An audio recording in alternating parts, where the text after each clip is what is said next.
Today, I would like to share a poem with you. The title of it is called Contentment, and it is written by Linda Dillow. It was spring, but it was summer I wanted, the warm days and the great outdoors.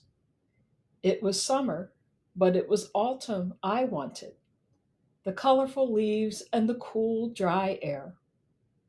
It was autumn, but it was winter I wanted, the beautiful snow and the joy of the holiday season.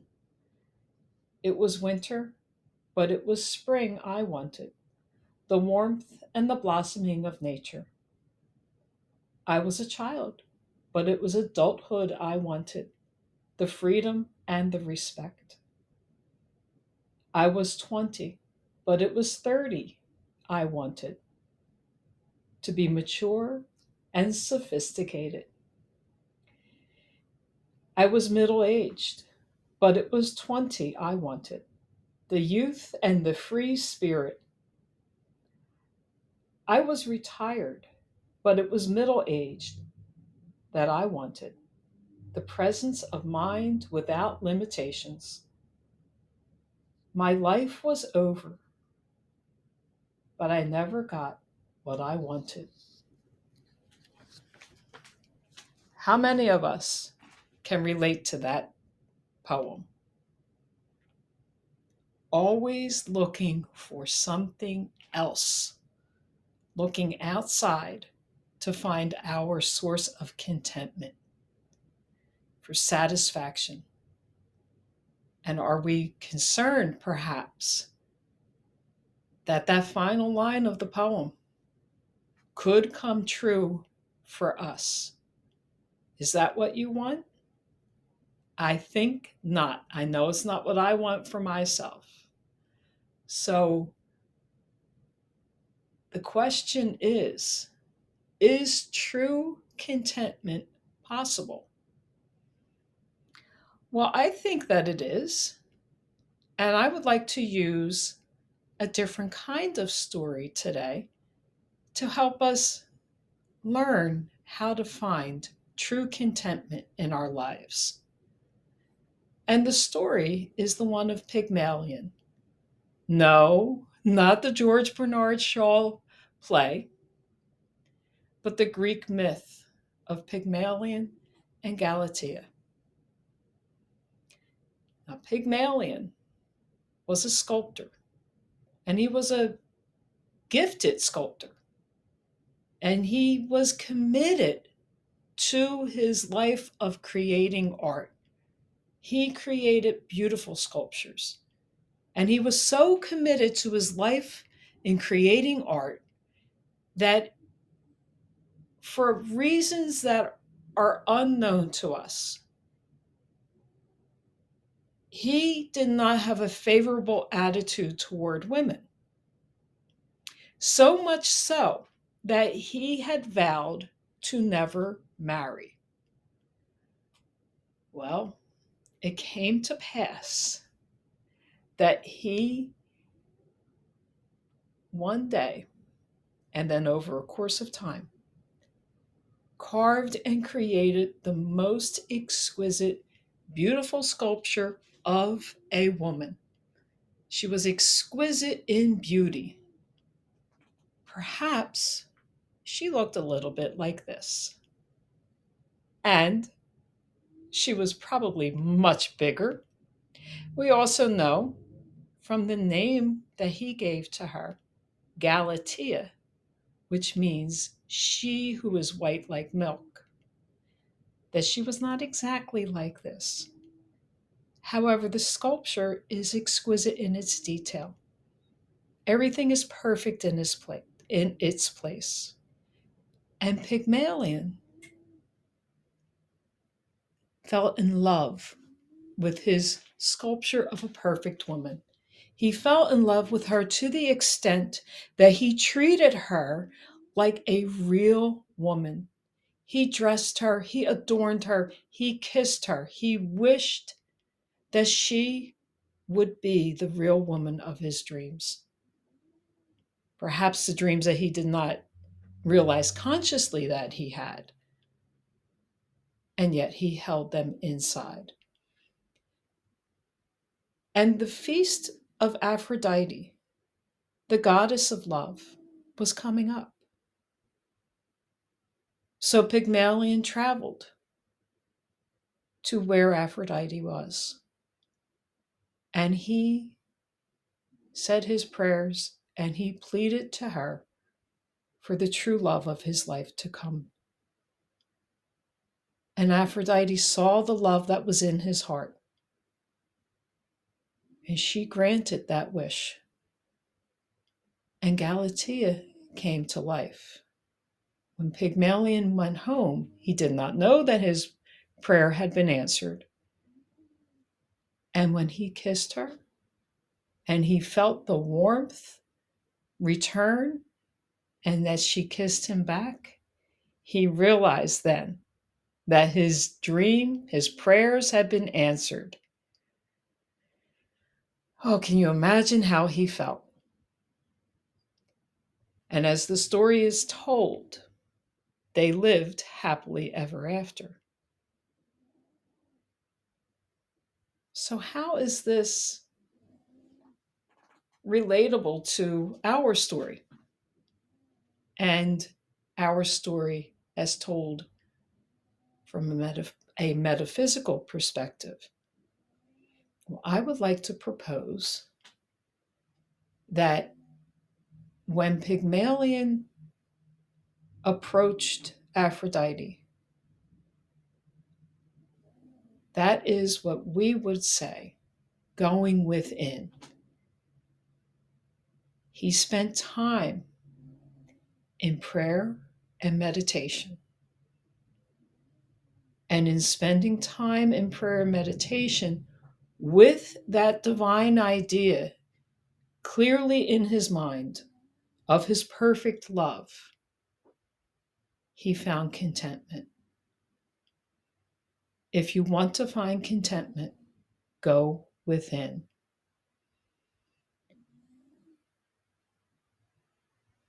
There is a Bible verse that we can look to in helping us to assimilate this story into what we would call a Christian perspective, or call what you would like a biblical perspective.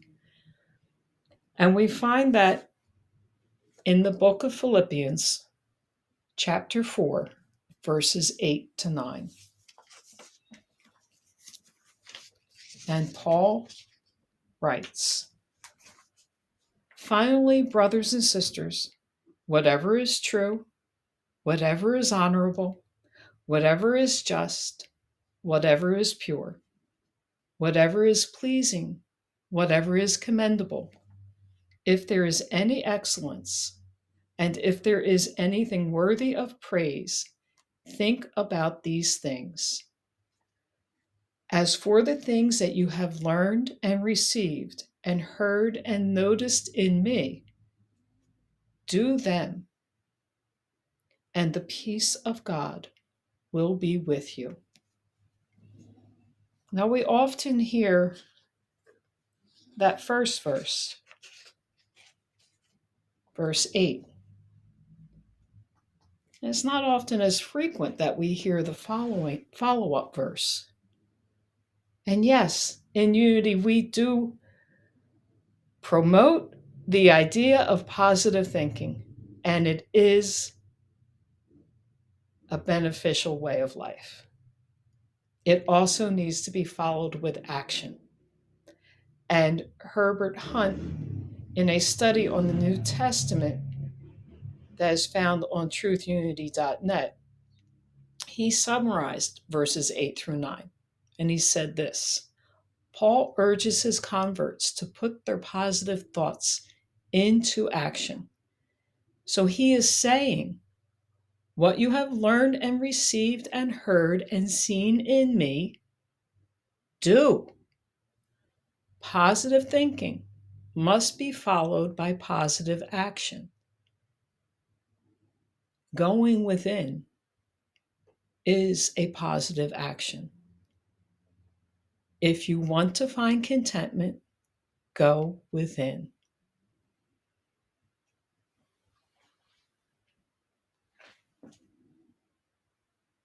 So when we go within in meditation, the action part comes from our intention of going within. If you go within with the intention to be changed, you will be. And then you follow that time of meditation with prayer, with affirmative prayer. And what is affirmative prayer? In her book, The Five Principles, Unity minister and author Ellen Davenport says this about prayer, affirmative prayer. The process of affirmative prayer begins with a shift in consciousness, then in words. It is praying from a consciousness of God, from the higher self that is in constant contact with the divine. Affirmative prayer simply means to remember that whatever we ask for in prayer is ours already. We affirm its availability. Remember the creative power of words. Never put into words anything you do not want. No matter what is happening in the moment, look past the appearance and speak only about what you want. This is how we focus an intention in our minds. This is how we call forth any given outcome from the field of possibility. The role and the idea of affirmative prayer has played a pivotal part in my life. Many of you in the congregation have heard this story, and I trust that it's always fresh and new when I tell it, and that there are new people who are touched by it as well. 30 days before I met Mark, I started this prayer. Father, I thank you for the relationship in which we mutually serve each other's needs. We enhance each other's lives. And we are ecstatic to call ourselves, to call the other, our man or our woman. I started that prayer at the end of September 2006. Mark and I started talking online on a dating website the end of October that same year. And we met each other face to face on November 6th of that year at the Mayfair Diner.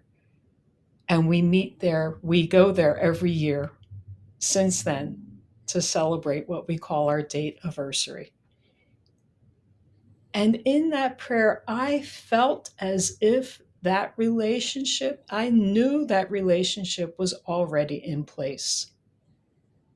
That is the part of knowing that what we ask for in prayer is ours already. So, how do you go about praying? Do we need to go fully within and cover our heads? Maybe. If it helps you to remember your reverence in prayer and your devotion to God and to Spirit and to what is of your highest good,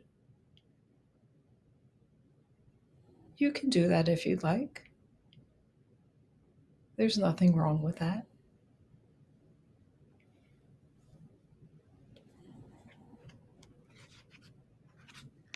Myrtle Fillmore,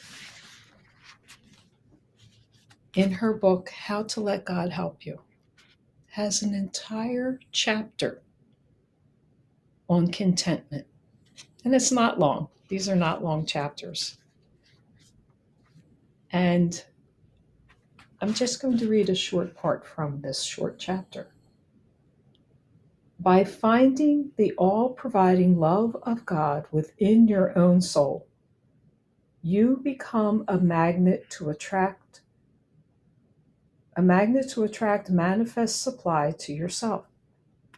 You become a magnet to attract divine ideas, and your innate wisdom reveals to you how to use these ideas to the best advantage.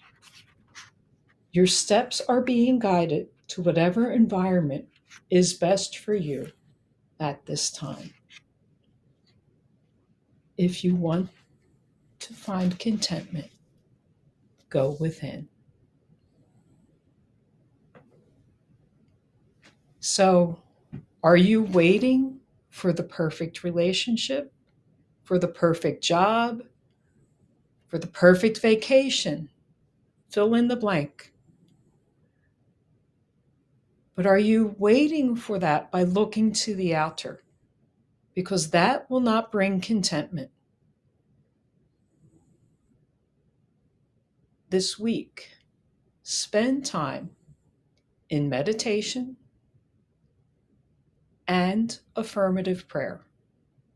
Go into meditation with the intention to be changed and pray affirmatively.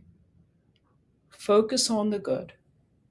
Focus on the divine ideas that you have received. You can seek contentment on the outer, and you'll have a statue. It doesn't respond in and of itself, does it? Or you can go within. If you want to find contentment, go within and have a blessed, contented week.